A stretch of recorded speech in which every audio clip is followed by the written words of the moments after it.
Welcome in, everyone. TinChattin is back for 2025. I'm Drew Fry, of course, alongside Mike Maz. Ready for the season. Oh, can't wait to get started. Off seasons are too long, in my opinion. I mean, we've got basketball, we've got football season, but there's just something about baseball season, opening day, that energy. Baseball, forever and a day, has been known as our national pastime. Now, the Yeah. National Football League has something they want to say Right. about that, but it's baseball. You know, I grew up, baseball, hot dogs, apple pie, and Chevrolet. And there was a commercial. Exactly. I remember the commercial. Mentioning that. Get the jingle in the head. And both of us, you and I have talked in times past, we both played baseball growing up. Yep. Some better than others. I'm about as low as you can get on that totem pole, but and I played. At best, I'm one ring above him. So we'll take it. But it's baseball. Yeah. And it's played in the summertime, and at some point, kids will be out of school. And that's the joy of it, to come to a ballpark and not only see potential major leaguers, Right.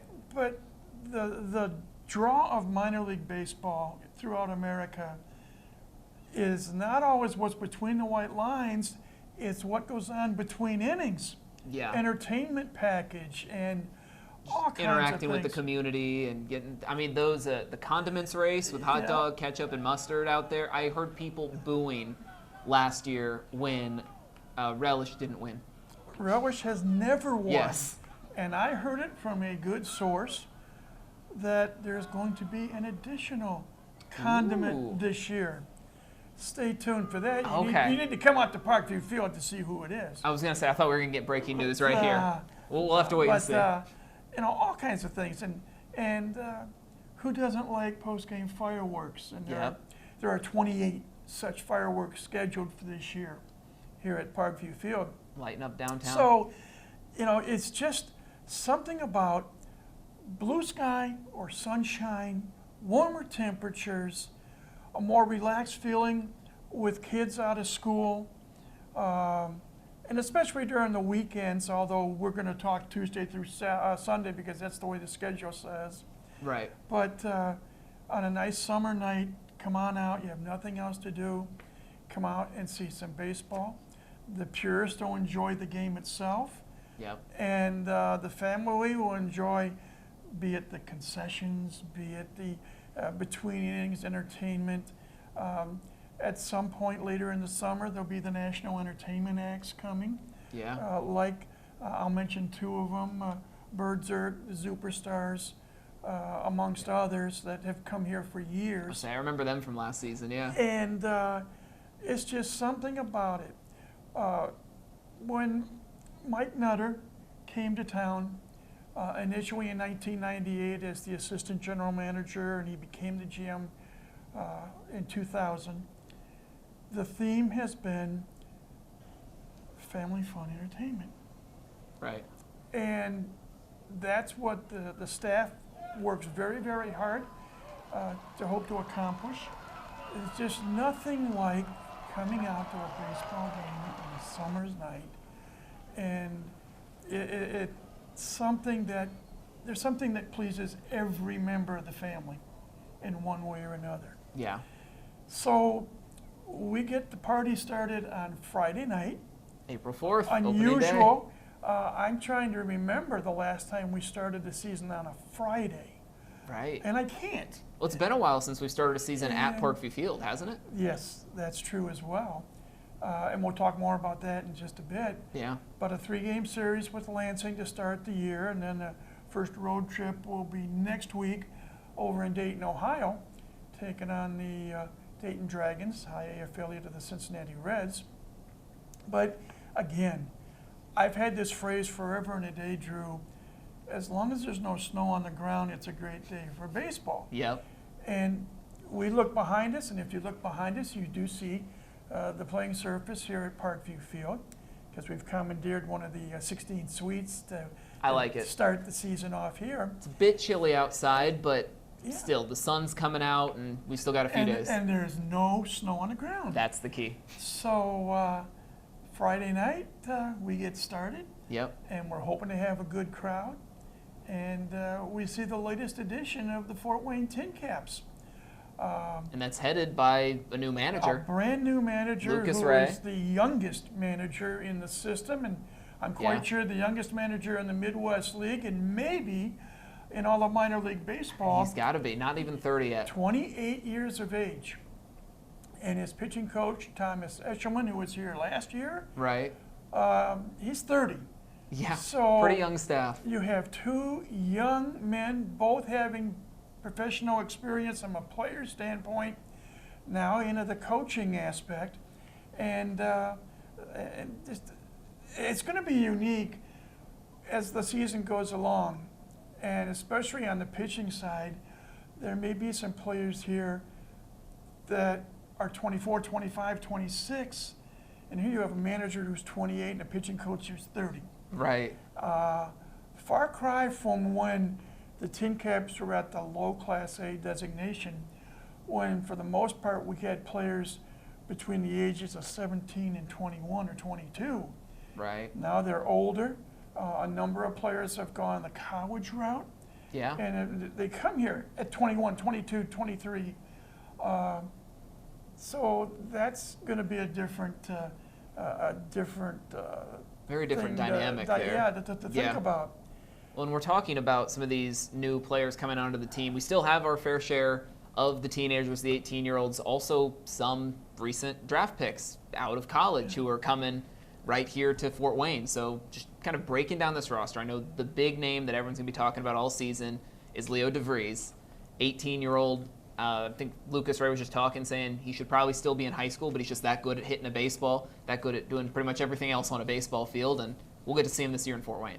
Well, we had a kid who should have been in high school the last couple of years by the name Right. of Ethan Salas. Yep. It's a trend. It is a trend, and when you have the really, really talented young players who take that step, going perhaps from high school directly into the professional ranks, to do that, you have to be good, Of in course. my opinion. Yeah. And once again, I'm anxious, as you are, to see Leo DeVries in action. And he did play 75 games for Lake Elsinore last year. Right. He's a switch hitter. He's an infielder. And I'm just anxious to see how he plays here. One factor that'll take place as the season progresses, especially after school gets out, bigger crowds than they had in the California League. Yeah. And there will be some nights and some firework nights when we could have 7,000 or 8,000 fans here. Yeah. I mean, that's just Parkview Field. I mean, it was up Yes. there in terms of attendance all of last season, multiple sellout crowds. I mean, that's just something that's become a staple of this ballpark. The TinCaps last year were third in the Midwest League in attendance, third in all of Class A baseball Yeah. in attendance. That's high A and low A. Ironically, the two teams that had better attendance was Dayton and West Michigan, All in that same grouping. all in the same league. Yep.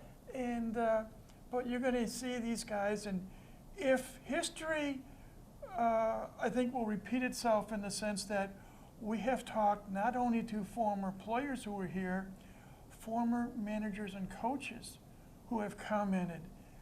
The atmosphere here in at Parkview Field, when you have a full house, is unlike any other in minor league baseball. Yeah. Well, even Ray has noticed that. Just he said on arriving his first couple days, just being in Fort Wayne full time, he said the park has been talked up to him. He knew there was a lot of energy, a lot of hype surrounding it, but he even said he was still blown away with all of that, Yeah. leading up. And that's why we invite you all to come out at some point. There are 66 home games on the schedule. Yeah. And that's the regular season, and hopefully this year the TinCaps can get back into postseason play. Right. It's a little different format than what we've experienced in the past, in the sense that you only have basically 3 playoff series. Yeah. You have the 2 half winners in the East take on each other, the 2 half winners in the West take on each other in round 1, if you will, and the winners that's play it. for the league championship. Yeah. And that's it. And so to discuss a parallel to the major leagues pre-1969, Okay. that's how it was. Yeah. You had an American League and a National League, and you're champion based on best overall record. Right. They won the pennant, and they went into the World Series. Yeah. Slightly different because there are two divisions. I mean, two halves, two divisions, two halves. Right. So, but still, the goal was to make the playoffs. Of From course. a team aspect, the goal individually is to play well enough to get a promotion higher up the chain. Yeah. We are at the high A level. Next stop is AA San Antonio, the Texas League. It's a decent sized jump. Then you have AAA El Paso in the Pacific Coast League. And then all of a sudden, if things go well, you could be like Jackson Merrill was last year and start the year in center field at Petco Park. Yeah. Rookie of the Year runner up. Yeah, runner-up. And already off to a good start Of this course. season as we're setting this up. Yeah. Padres are 4-0, four-game sweep of the Atlanta Braves Which to Atlanta's start a the solid year. squad. Yeah. So, And Merrill's been a big part of that. yeah. And there have been, we've talked about this already just leading up to today, there have been a lot of former TinCaps that are on the big league level and are already, showing up. I mean, one of the biggest cases is going to be Mackenzie Gore, who was with the TinCaps several years ago and looked like an ace opening the season for Washington. Yeah. And let me go back to San Diego. Fernando Tatis Jr., class Yep. of 2017. Jackson Merrill, in an interview on Sunday night on ESPN, talked about the fact that he absolutely loves playing with Fernando, that Fernando is the straw that stirs the drink for the Padres. Yeah. And Just that jolt of energy that he geez, brings. Tatis batting leadoff, Merrill batting second. That's scary. It is very scary for Yeah. the opposition. Just ask the Atlanta Braves. Right. But again, Friday night, season gets underway here. Game Yeah. one of what we hope will be at least 132 in the regular season, and then hopefully some playoff games beyond. But can't wait to get started. Yeah. Well, looking ahead to this series is something we've discussed trying to do new to this year, but giving sort of our predictions, sort of trying to preview the week ahead. Obviously, we've got a short week ahead, but the big question, I mean, when fans come out, it's just kind of one of the staples of modern baseball is going to be the long ball, the home runs. We still don't know necessarily what the identity of this team is, but just looking at those home runs, taking sort of an over-under in this 3-game series, I feel like the good over-under would be, what, like 4.5? So say 5 home runs or more. Do you think the TinCaps could hit? That's a good idea there. Could the TinCaps hit 5 or more home runs in this 3-game series at Parkview Field? Give the fans a show to start the season. In 2024, in 132 games, the TinCaps as a team hit 96 home runs. Yeah, not a ton of So that I would slugging. go under 5 for a 3-game series, Yeah, but I would go over 2, hedge my bets. yep, I think that a couple of balls that can window. get out of here. yeah, 5 might be stretching it. I think part of it is the fact that even though there are a number of players on this opening day roster who were here at some point either last year or the year before in a couple of cases, getting adapted to the facility. right, Right now, the players, and I talked earlier today, I talked with one of the catchers yeah, who is from warm weather. right, And he was wearing a big, heavy jacket for the first time.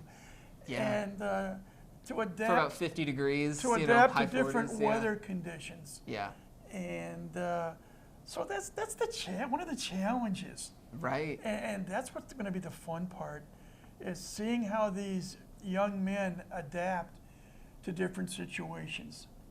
The good news, the skipper, Lucas Ray, you mentioned, was the manager at Lake Elsinore last year so he knows in the these guys. California League. Storm had a record of 71-58, Yeah, and they won the first half South Division, made it to the championship series. Fell short, but made it the championship series. Right there, though. That season, that crown was And right now, there. now you have basically just over half the roster here played for Lucas Ray last year. Yeah. To me, that's a plus. That was something that was discussed on this program at the start of last season, because we had a lot of returning players. Right. Didn't quite work out the way they would have liked. TinCaps were 53-79 a season ago. Yeah. But now you've got not only players who had been here, but you've got players who played for the skipper last year, playing for the skipper once again. Right. That's where I think that's a plus that can benefit everybody here in Fort Wayne. Yeah. And some of the pitchers from last year, Yeah. also coaching consistency with Eshelman still, Yeah, still in the Eshelman. dugout. So I think there's a lot of positives to look at, and but you got to play the game. Exactly. We got to hear a youngster in the stands after the national anthem saying, "Play ball!" Yep. And we got to get it started, and can't wait to get so on Friday night. I'm looking forward to it. I'm going to take the over just to be different from you, and because I just want to see some slugging. I think it'll be fun. I think it'll be fun. I'm trying to be optimistic. You're Speak it into you're existence. from the younger breed that likes the slugfest. Naturally. I'm from the not-so-younger breed that loves a good pitching performance. Yeah. You give me pitching and defense, and I'll take a 2-1 game 6 days of the week out of the 7. Yeah.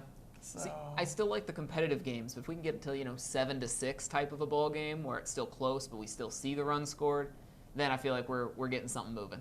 and preferably let's have the TinCaps with the 7 Right. and the opponent with the That's 6. the idea. That's the idea. Especially for these home fans packing Yes. Barkview Field. That's true. Yeah. All right. Well, I'm looking forward to seeing it all play out. Mike's thanks for joining me, and of course we will be here and all around the ballpark and possibly in the studio throughout the year as well. New format on Mondays because then we can just talk about the full week in the past and the full week ahead. And looking forward to it. So we hope Yeah. you enjoy watching it as well. All right. Well, thanks for joining me, Mike. Thanks for everyone who's been watching and listening, and we'll see you all next week.